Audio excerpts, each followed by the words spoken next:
This process is about clearing stuff and unfinished business from your physical environment. This is a focus on the physical world you live in. Your car, your house, your apartment, your wallet, your purse, your closet, your garage, your storage shed, etc. All matter. Physical objects are made up of energy.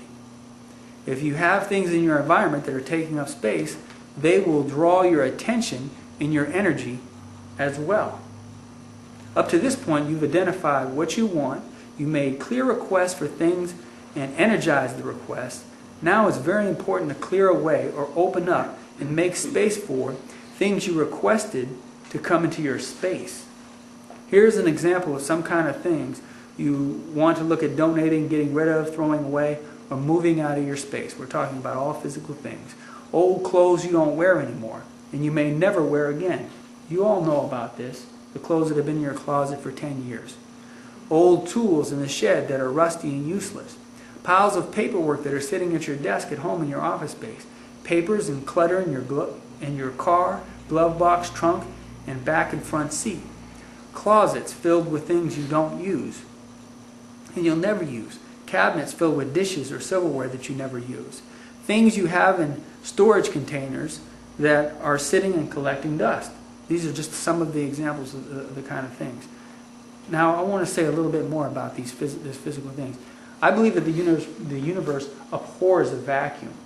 And what that means is that if we have things that are taking up space, as we move them out of our space, then something else will fill that space in. Doesn't that just make sense? Yeah. It just makes perfect sense. So this is really a big part of manifesting. There's many people who do all the processes and they don't know why they manifest anything. And if you go to their house, they have piles and piles of stuff everywhere that they never use, and it's just... And they can't focus on anything. It takes up... I mean, if you really think about this, I know this for myself personally, and maybe you can all relate to this. When I have stuff that's sitting in the room, it's not always on my mind all the time, 24 hours a day, but every time I see it, it's on my mind, and it's like, oh yeah, I got to do this, I got to get this, I got to pick this up, I got to do it. And it's just kind of, even when it's not consciously on your mind, it's always in the back of your mind. It's occupying your mental energy, your physical space energy. So this is a really, really important thing, to clean your space, to travel lightly. What we want to do is travel as lightly as we can. Because as long as we're moving things on, then things, when I mean things, physical matter, we're just letting it pass through us. You know, we're saying, okay, I have this and I'm using it, and then we let it go on. Does that make sense, everybody? Yeah. Cool. So now what I want you to do is, if you look below, you see here's a list of things I am identifying that I could consider. You're just considering it, okay? This doesn't mean you have to do it. Sometimes people start writing this and they feel like, oh, I can't get rid of anything. You're not going to get rid of anything. You're just considering getting rid of it. This is a list of things you could consider disposing of, and you're not committing to do so. So what I want you all to do now is, I want you to just take a few minutes, and some of these things to just come to your mind right away, thinking of any physical objects in your car, your house, your shed, whatever, and just start making a list of things that you could move out of your space. And go ahead and take a few minutes to do that. Now let's move on to the next question. So the next question is, from the list above, the 2 things I will commit to clearing within the next week are. So I want you to stretch yourself and consider making a commitment to doing 2 of those things within the next week. If that feels too big for you, just pick one of the things.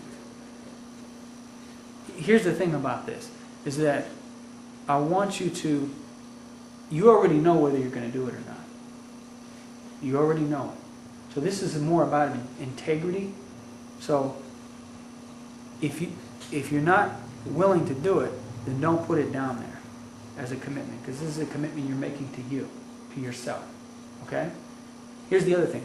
If the thing feels too big to do, let's say it's like cleaning out your garage and you got, I don't know, 50 boxes in there of stuff that you got to clear out, then just make a smaller commitment. Just say, within the next week, I'll clean out one box from my garage out of the 50. You guys get the idea of that? Break it down and just make it smaller, because you want to have a win here. You want to feel the success of it and do something that's doable for you. Everybody got that? Go ahead and do that now. I think there's two forms of clearance. There's inside clearance, and that's what's happening in our head, in our body. Right. That's what we were working on. Remember we were working on that last week? And then outside clearance. And that's all our things that are outside of us that are within our physical dominion. And when I say our dominion, I mean we're responsible for them, whether it's our car or our house. The outside things I can work with is physical objects that are in my environment, because I have dominion over them. I can move them around, but I don't believe I have dominion over you, or I don't have dominion over other people. You all have dominion over yourself as an individual entity.